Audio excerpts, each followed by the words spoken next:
All right, next up, I'd like to introduce Dan Menicucci. Am I saying that correctly? You are. I should have asked you that sooner. Chief Security Advisor, Architect, Strategist, Thought Leader.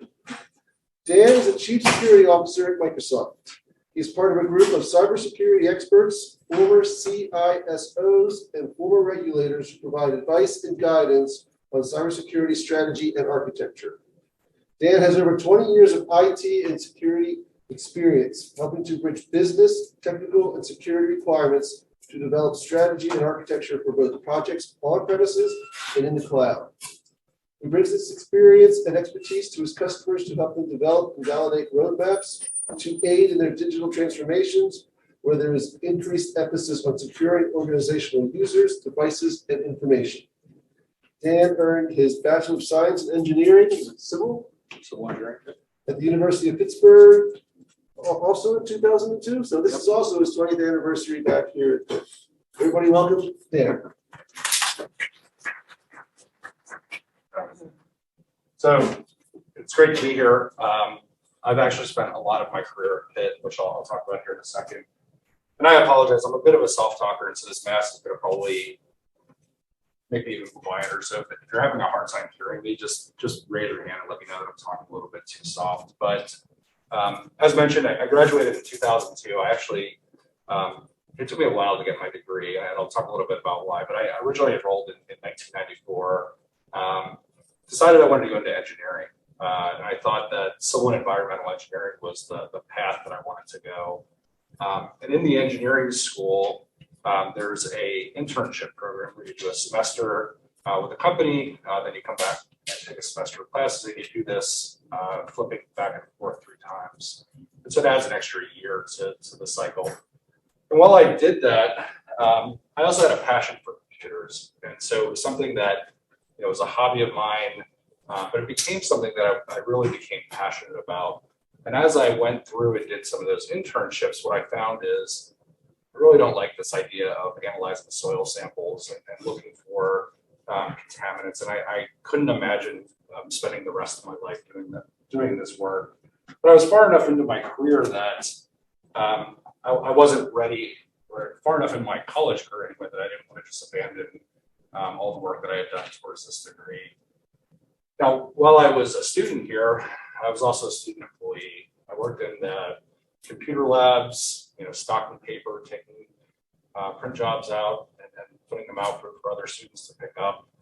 I really sort of worked up from there and was offered a full-time position within the IT organization. And I did that, and I took that when I still had 18 credits left to complete, which is why it took me a number of years longer than it should have for me to earn my degree. But it was really beneficial because that got my foot in the door in IT. I completed my degree, but I spent a lot of time working in the computer space. I spent just about 18 years working here after I graduated. And it was really in a variety of roles. I started in that very low-level position of swapping paper on the printers to I was the chief technology officer when I left. Since then, I've joined Microsoft, and I work as a chief security advisor. And what I do in that role is sort of bring a practitioner view and conversation to the chief information security officers at the customers that I work with, which are the financial services customers spread throughout the United States, as well as the education. Because I have a background in education, I have a pretty good understanding of the business. And if you're not familiar with the CISO role, this is the executive within a company whose primary job is to manage risk. Look at what risks could impact the company's ability to do business. Impact their availability, and use their budget in the most efficient way possible to protect that company. And for the most part, companies aren't in the business of security. They're in the business of educating students, manufacturing Teslas. But if the organization can't keep their data safe, if they can't protect themselves from attacks that would disrupt their availability, then they're not going to stay in business. And really the threat landscape over the past decade continues to get more, how should I say this? There's just a lot more activity. And every time that organizations get good at defending a particular form of attack, it drives the attackers to do some sort of innovation to figure out new ways to be successful in attacking organizations. And a lot of what we see in the news now is different forms of destructive-based attacks with the financial goal of extorting companies to pay them some sort of ransom. And, a problem like a ransomware attack is not some simple problem to solve for a company. They can't say, hey, if I just buy X, I'll never have a ransomware problem. The reality is, you need to think about how a ransomware attack may occur. There's some sort of initial access that occurs. Maybe it's a brute force against infrastructure that's left exposed to the internet. Maybe it's a phishing attack. Maybe it's an attack against an IoT device. And what every CISO then has to think about is sort of go through this risk exercise to say, hey, I have $100 to spend on my security program. How do I best invest this? What is the best place for me to put those $100? Is it in IoT security? Is it in multi-factor authentication? Is it in something else? And when they think about that, they're going through sort of this equation of, well, what am I trying to protect? What is the value of the asset that I'm worried about? If it's the lunch menu, hey, who cares? We can just make that publicly available, and if somebody wants to steal it, great. It has no impact to the business. But if it's the recipe for Coca-Cola, it's a different story, right? And so if that is lost, what would the impact be to the business? And when they think about that, then it's around, well, what's the probability that can happen? Well, we have all the security, it's air-gapped and it's protected by guards. We have so many security controls in place that it's very unlikely that may happen. And so that becomes part of the decision that the organization needs to think. Part of the work that I do is to talk to customers around what's happening in the cyber threat landscape to help them reprioritize where they're taking and spending that budget to protect their organization.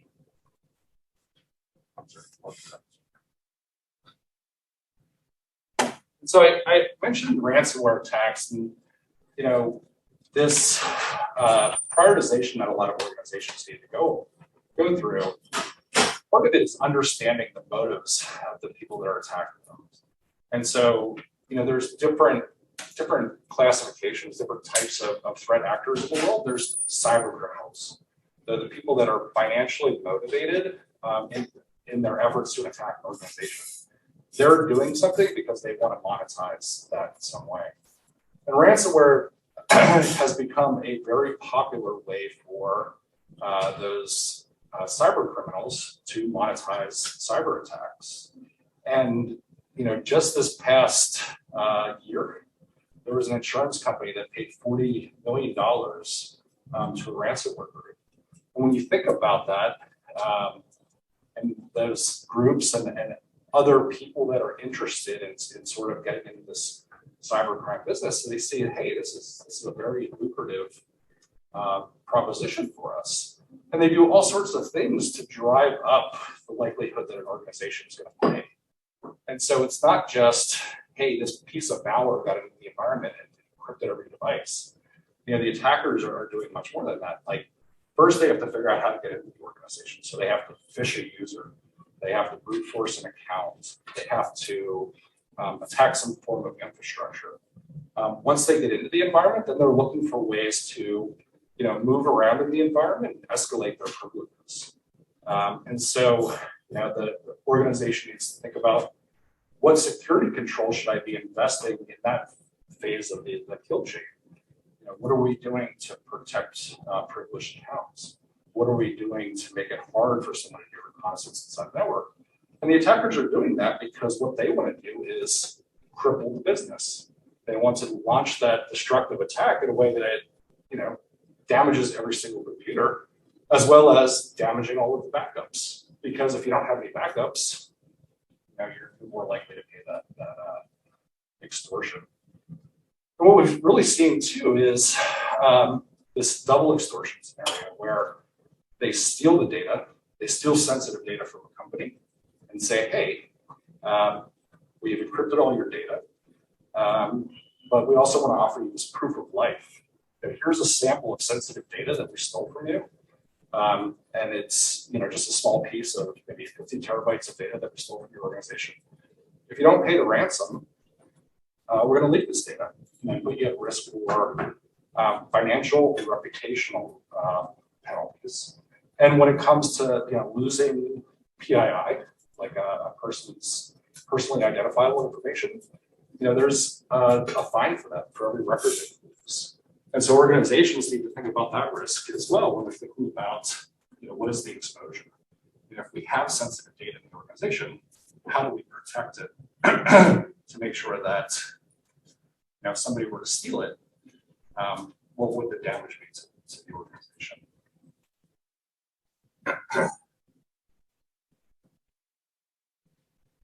Thank you. And so I mentioned a little bit for the question that came up around the different security professionals that work inside of Microsoft and the different roles that they have. And so one of the things that our threat intelligence team does is monitors dark markets for cyber crime services.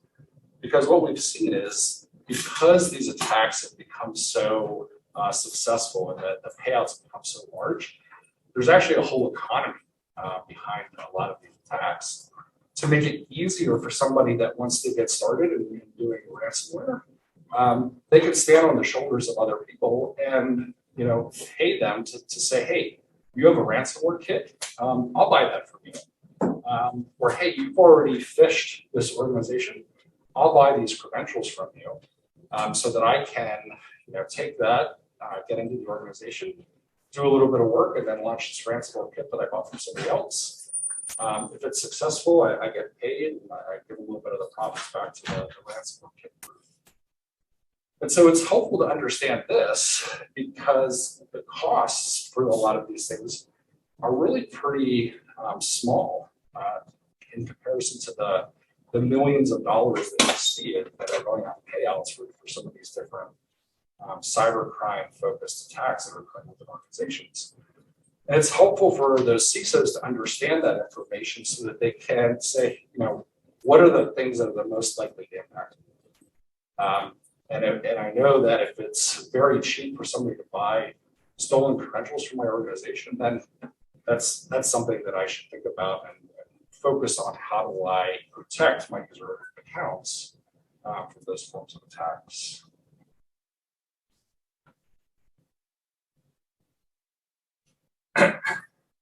And this graph is, I don't know how well everybody can see what's on here, but this is some of the trends that we've seen just from an identity attack perspective.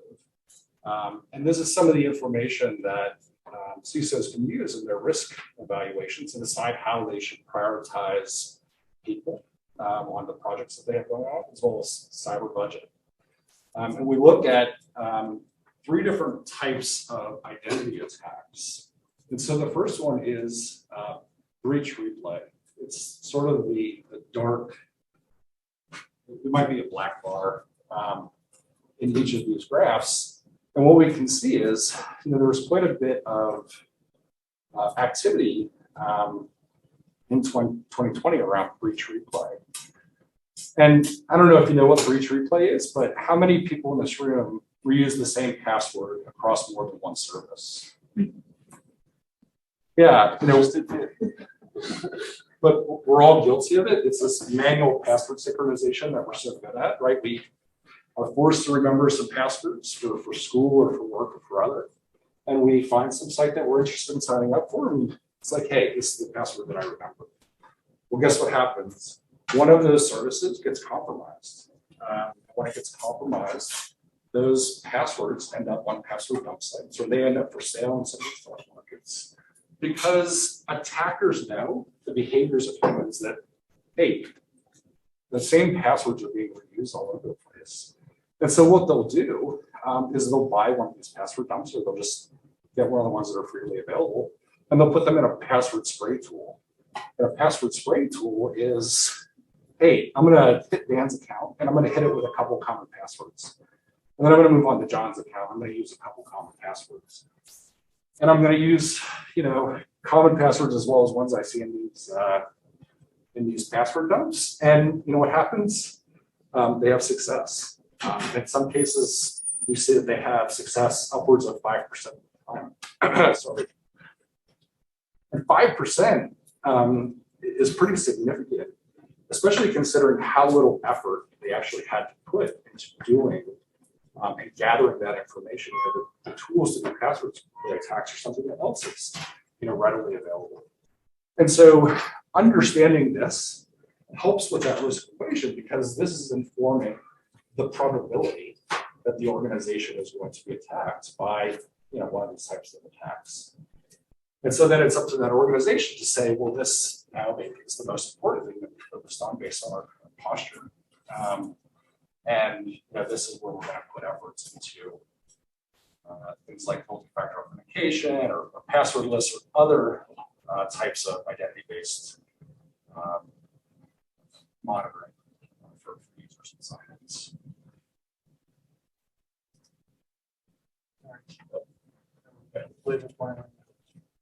I appreciate it. So part of what we talk about is thinking about the probability of attacks and thinking about what's motivating attackers. If the attack is motivated by somebody that's trying to monetize their attack, they're trying to do it in a way where they're spending as little as possible. So we always hear about these zero-day attacks. This idea that there's a vulnerability in software that nobody knows about, and the secret hacker has access to this, and they're going to use it against your organization. The reality is, the costs for a zero-day vulnerability can be significant. They can be hundreds of thousands of dollars. They can be millions of dollars, depending on the platform that they can be used against and how easily they can use against an organization. And so if you have a zero-day vulnerability that costs you $1 million, well, you have to think about, well, hey, if I use that against the University of Pittsburgh to start my ransomware attack, what is the likelihood that Microsoft or somebody else going to see that zero-day and say, hey, we see something in the wild, a patch needs to be created. Now suddenly, 2 weeks later, that zero-day vulnerability has no value to be used against other organizations. And so what happens instead is attackers are starting with this cheap. Hey, let me grab a password dump. Let me put it in a password spray facility and let me use that. And so it's around sort of disrupting the return on investment for attackers and prioritizing those cheap forms of attacks over the things that maybe the most effective but have the highest cost for the attacker to use. I'm sorry. Yeah. And then do stuff more. So I think this is my last slide. This is just sort of an illustration of what we were talking about. This idea of disrupting attackers, the economics of their attack. And so, pulling a password dump, putting in a password spray utility, maybe something that, it's an hour's worth of work, doesn't really cost them anything out of their pocket to do. And so what can organizations do to immediately defend against that? And so, investing in things to look for leak credentials, and when those leak credentials are identified, force users to change passwords.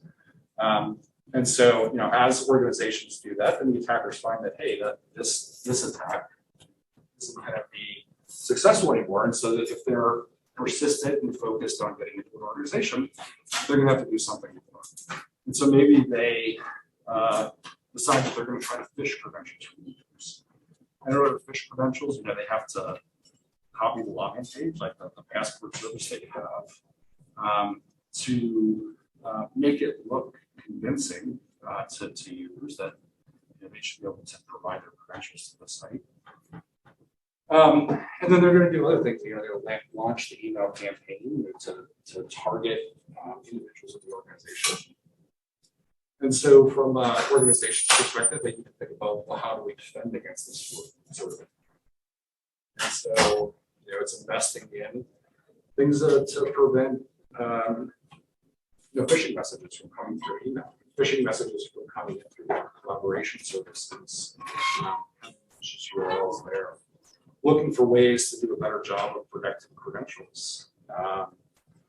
And then again, once organizations get good at that, and if the attacker is still driven to attack an organization, then they're going to have to spend more time and more money attacking that organization, then they're going to have to do other things. They're going to have to not just send out a generic message that says, hey, it's time to change your password, go to the site, do it. They're going to have to learn something about who the employees are or who the students are within the organization. Something personal to you, trick you into releasing those credentials. Maybe they have to use new forms of malware to try to get this. And that's where there's other investments that the organization can make to protect themselves by having endpoint detection and response capabilities, other security tools within the program against those attacks. But really, the idea is sort of the analogy of the zebras running away from the tiger. Like, you don't necessarily need to be the fastest one. You just don't want to be the slowest one. You want to encourage the attacker to give up on you. Go find somebody else. Now, this sort of disrupting the attack costs really works well for financially motivated attackers, but they're not the only forms. And so there's other forms like hacktivists. And we see a lot of this now.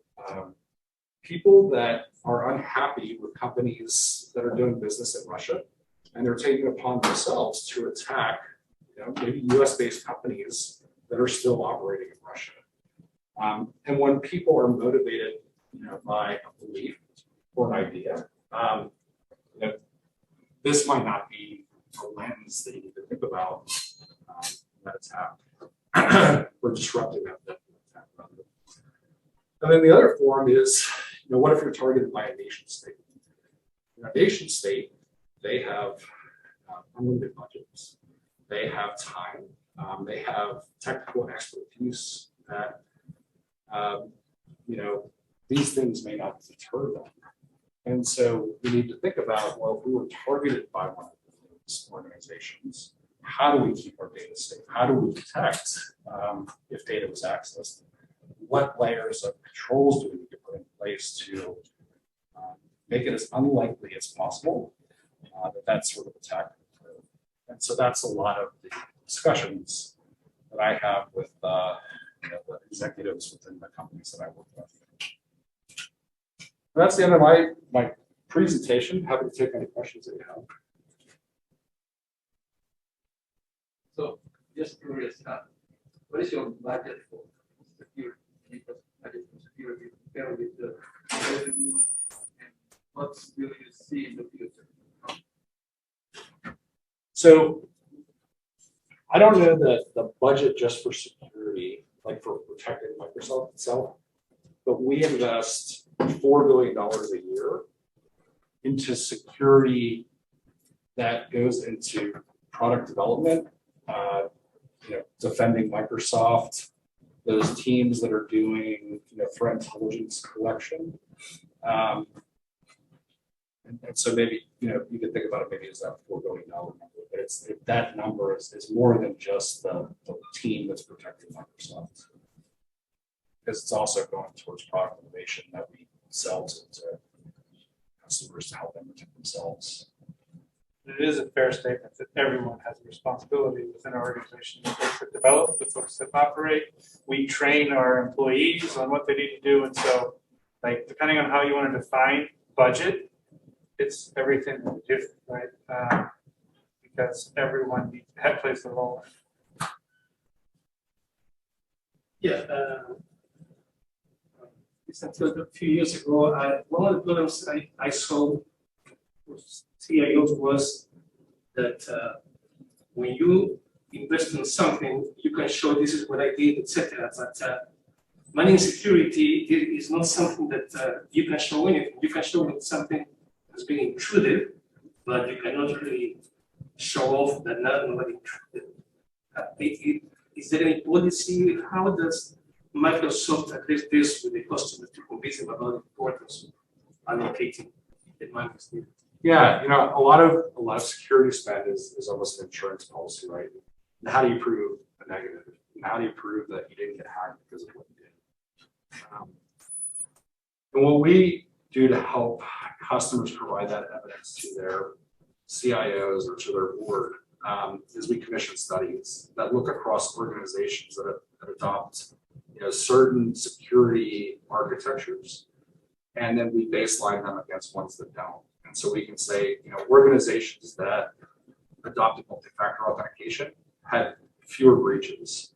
They had a quicker time to identify adversaries in their environment. They paid less, you know, ransomware attack, maybe organizations that didn't have that.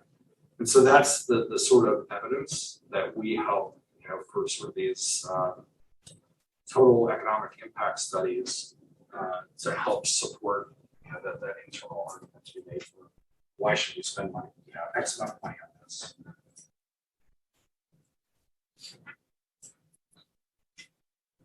Just probably a question on ethics, but it came across in a case, and I would really love your viewpoint on it. So suppose there is a malware attack that happens, and you have to pay out the ransom. You pay it off. In the meantime, data has been breached of these PII, as you mentioned. So, on an ethical standpoint, do you inform these people that the breach has been done? Or do you just, since you know that you have paid off the ransom, you just rely on the fact that, okay, I've paid it off, nothing that the customer needs to worry.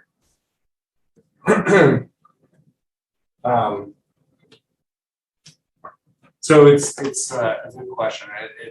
It's one where the lawyers within a company will often get involved to define what constitutes a breach, and whether they want to disclose that information was taken or not.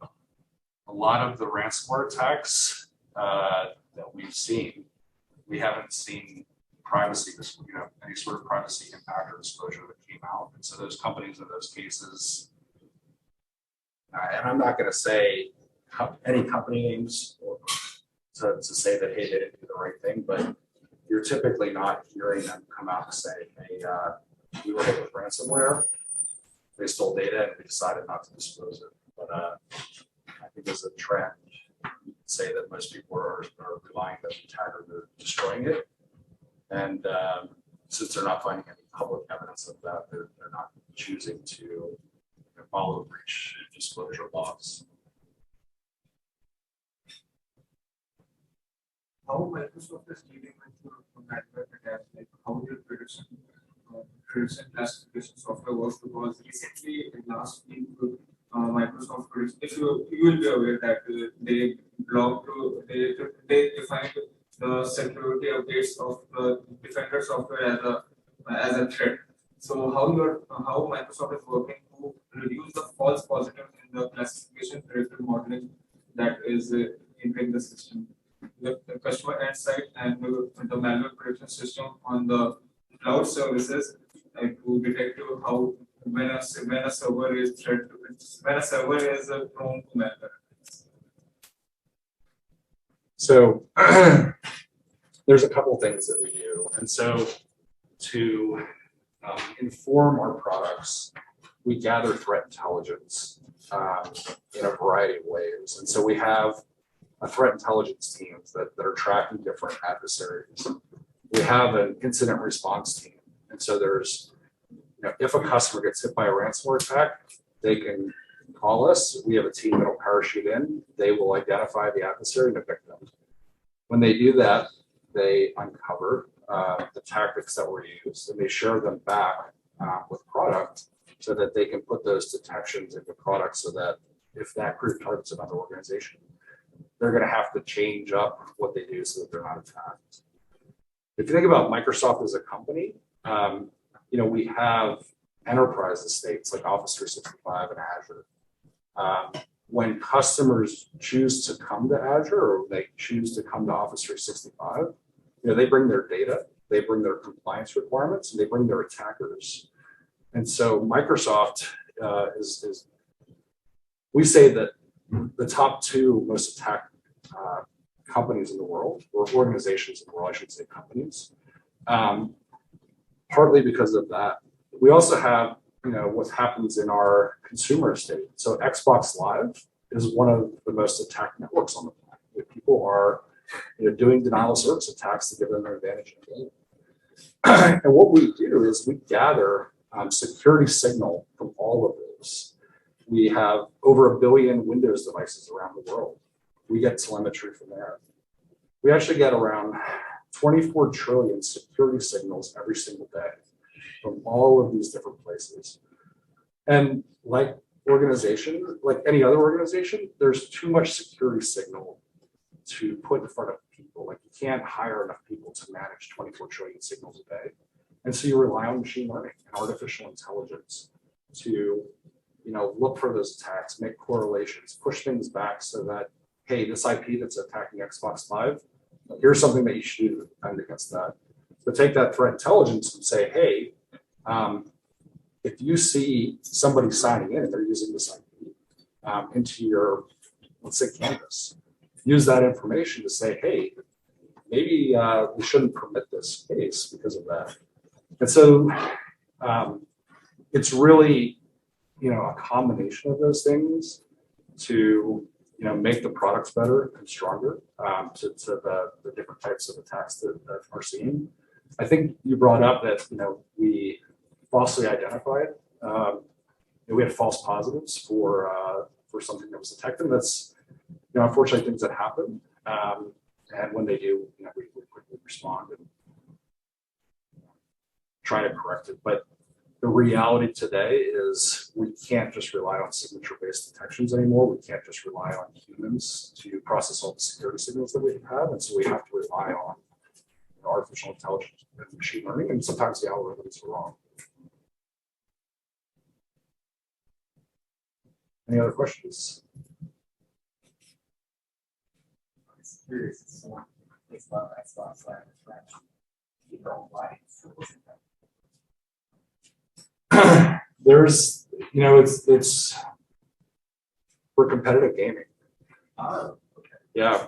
If I can somehow change your response time, you're not going to be able to respond to me shooting you, right? So that's the denial of service types of things that happen in gaming pretty easily. And since we're hosting those services, we effectively are the ones being attacked, right? And that happens across the board. It happens to PlayStation Network too. Like it's just something that goes along with gaming. People will do anything to try and get a competitive edge. I thought it was a PC problem.